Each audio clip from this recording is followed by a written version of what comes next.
Hi, my name's Alex, and I'm going to talk to you today about a picnic with Jesus.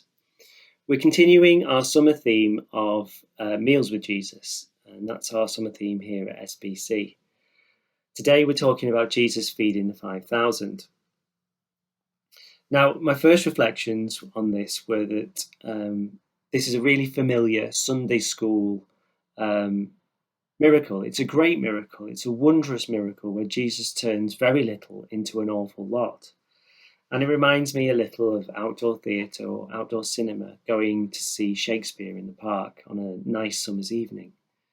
It's a nostalgic and it's a almost romantic image or lens that I look through this miracle with at first glance. We know that Jesus fed a lot more than 5,000. It's recorded as 5,000 men in the Bible, but we can safely assume, I think, that there were men, women and children, and when you factor in all those numbers, it was a lot more than 5,000 people. When you look a little deeper into something like this, that's when you start to see layers, I think, that aren't instantly apparent, and this is no exception to that rule. There are things going on in the background here which add depth, and I hope to bring some of that to life as I talk to you today.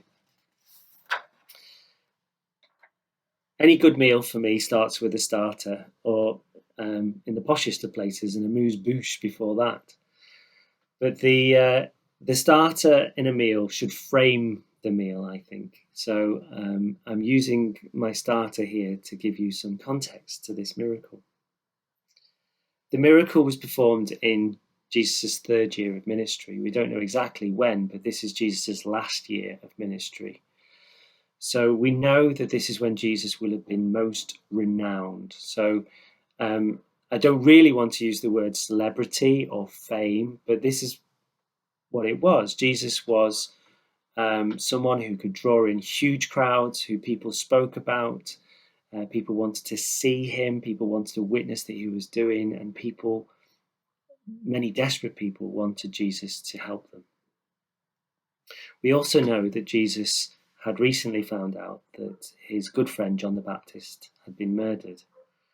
And this, I think, hangs over the whole of this miracle and adds a really interesting angle when you think that Jesus had to put aside his own grief, his own needs in response to that crowd that gathered. We don't know for certain where this miracle took place. We do know that it was near the town of Bethsaida. We know that it was on the shores or close to the shores of Galilee. We also know that it was a desolate place.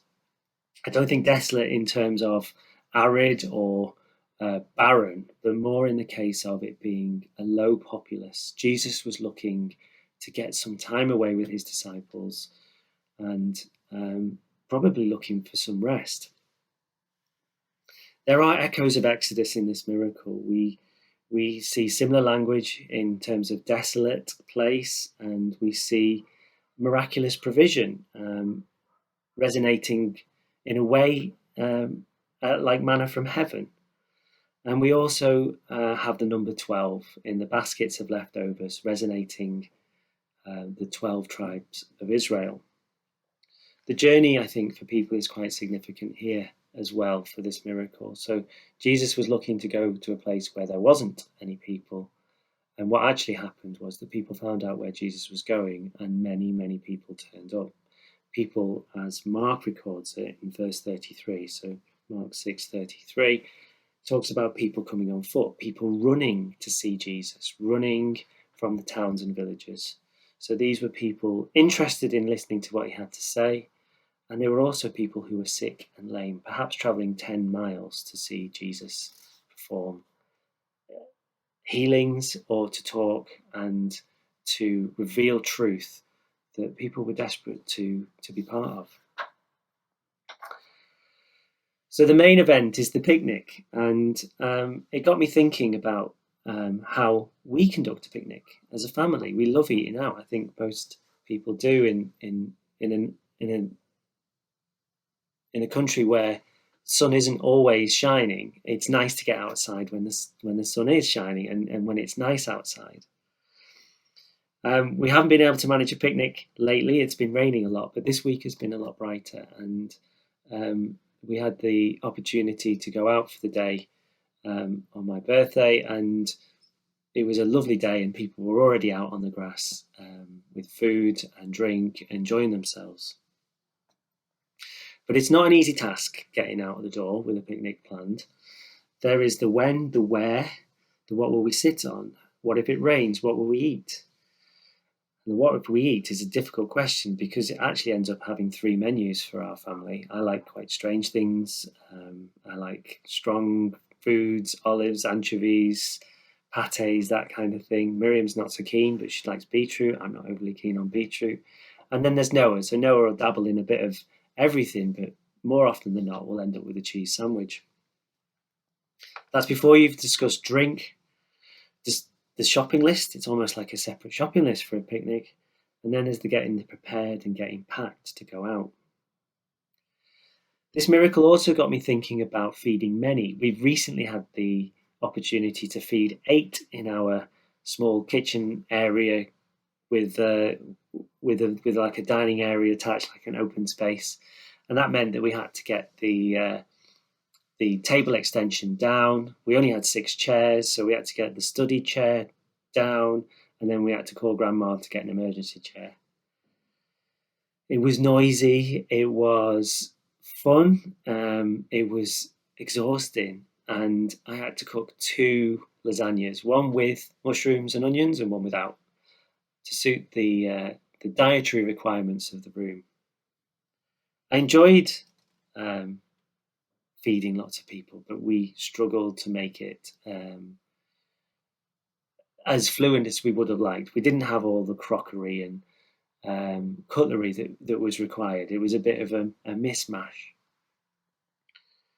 It's remarkable what Jesus did when you think about the numbers and where it came from. And it just makes me think just quite how wondrous the provision of God can be. I make things very complicated. We make things very complicated. And it just shows me that in that unprepared place that the disciples and Jesus was, actually, Jesus was able to, through God's power in him, to make a little into an awful lot.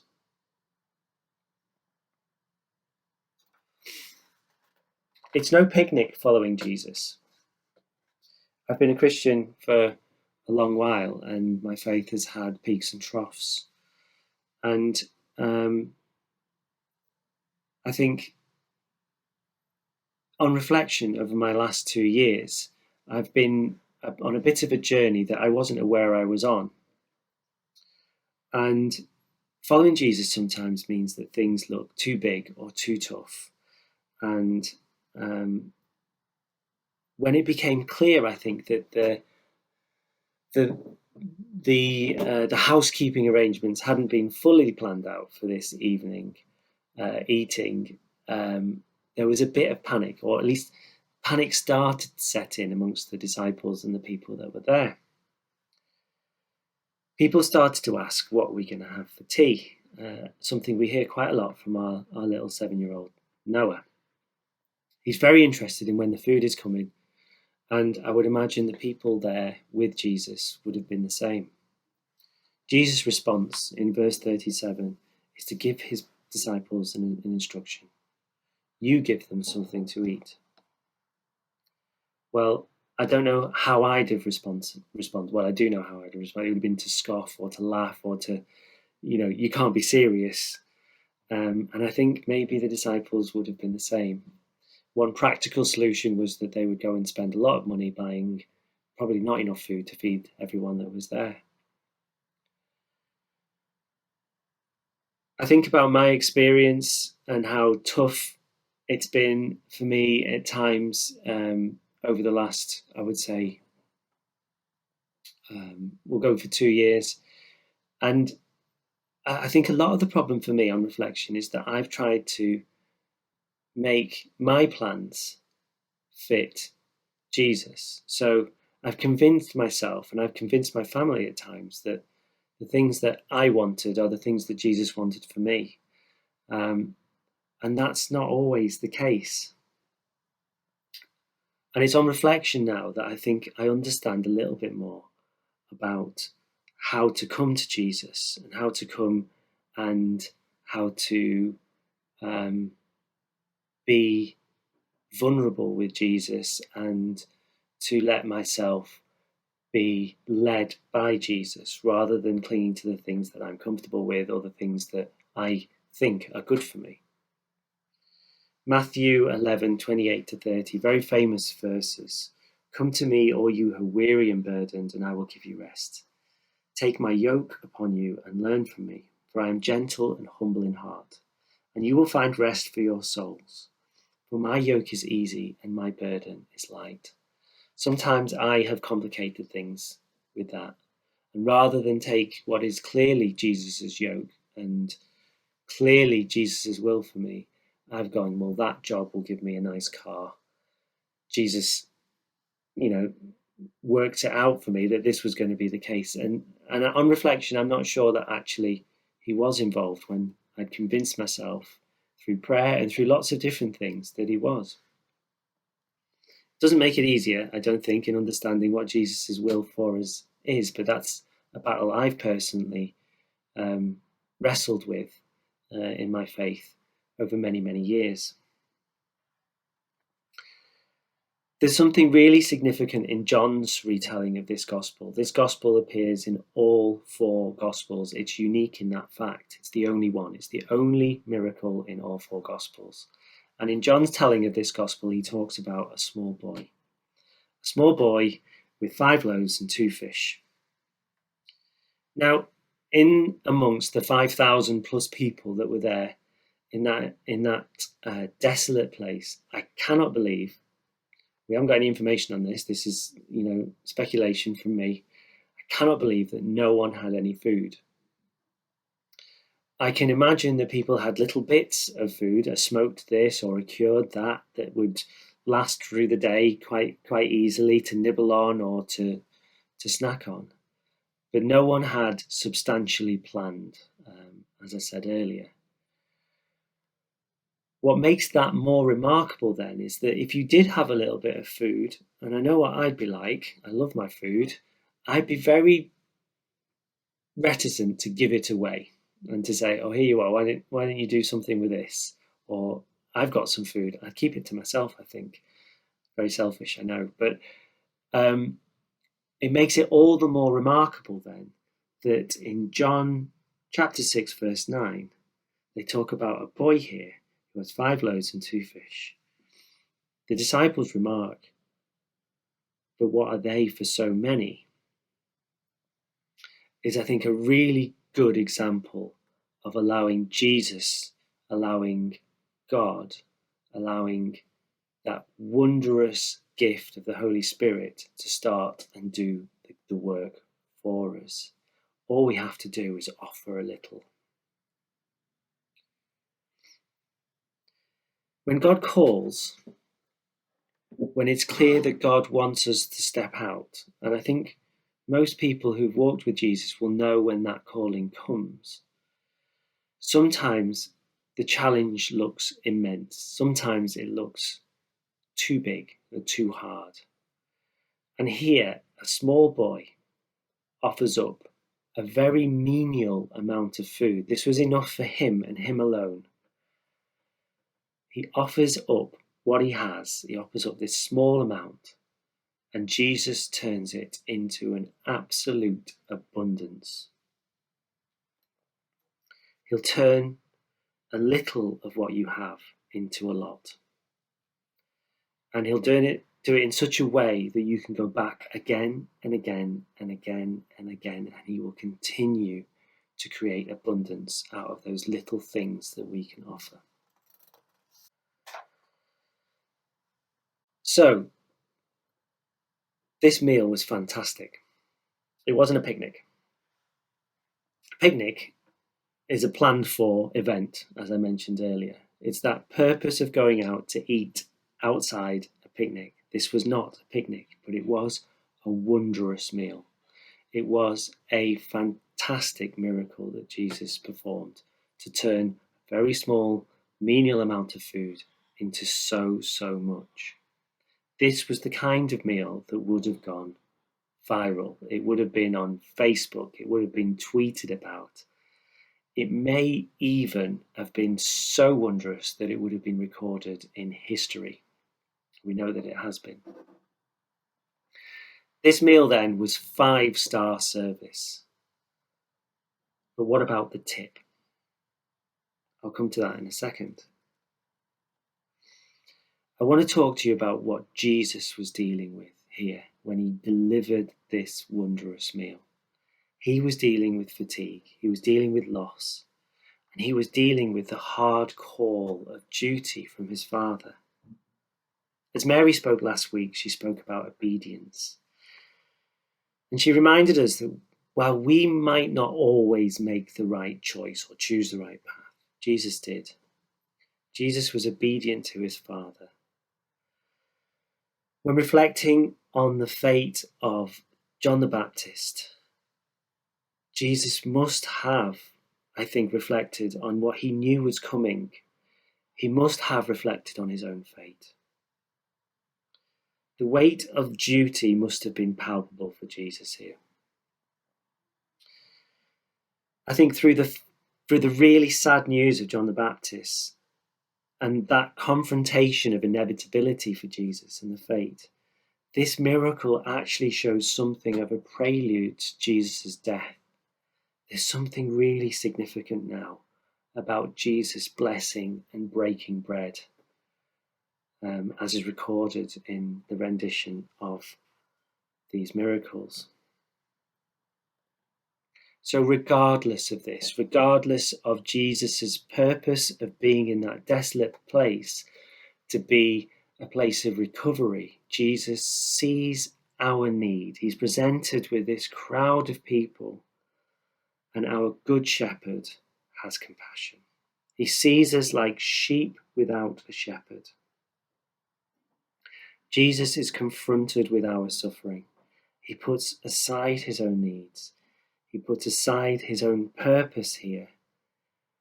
And we come to him with nothing. We come to him drowning in too much. We come to him worried and weak, and Jesus is moved to compassion. As I was planning this talk, I wrote down, on reflecting of that little boy, that you bring what you can to Jesus. And that phrase then turned into 3 elements. Those 3 elements were to bring what you can, to bring what you have, and to bring all that you are to Jesus.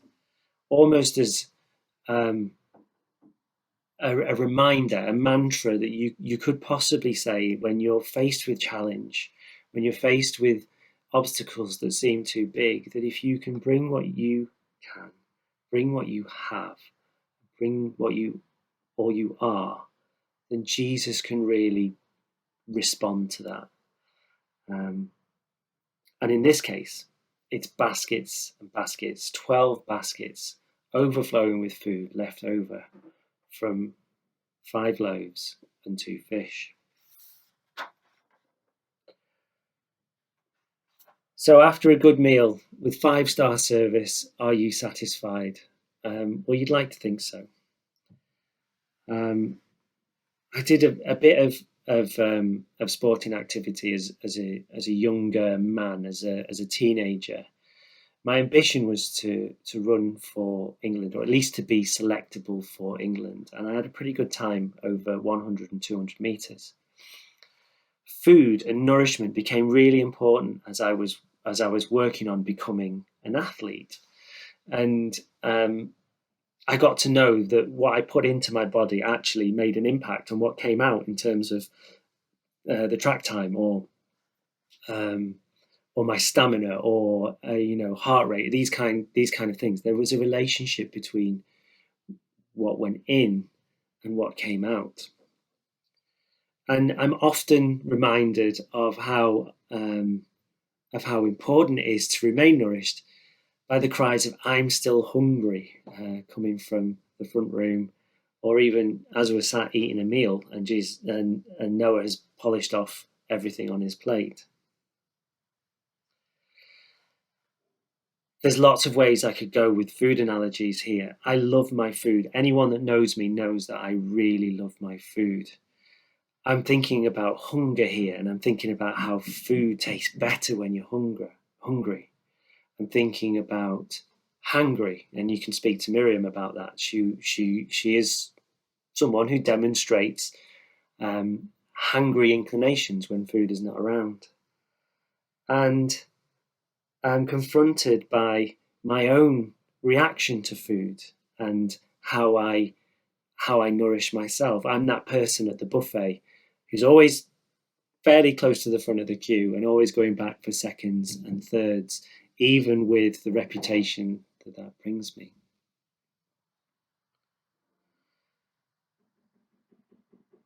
Being nourished by food is different to being nourished by Jesus. I think that's obvious, isn't it? There's a satisfaction that comes with a good steak at the end of a good meal that's just temporary. I want to talk about being eternally satisfied. What is it to be eternally satisfied? And I think it's knowing that with Jesus you can go back for more. You can go back for seconds, thirds, fourths, fifths, again and again, without any stigma, without any reputation of greed, without any idea that it's not good for you to overindulge. You cannot overindulge in Jesus. So what is it to tip this 5-star meal? What do we have to do? And I draw back onto those 3 things, that mantra. That if you should leave any tip here for Jesus' provision, it is to bring what you can, to bring what you have, and to bring all that you are. Offer that to Jesus, and you can watch it turn into an abundance, baskets overflowing, again and again and again.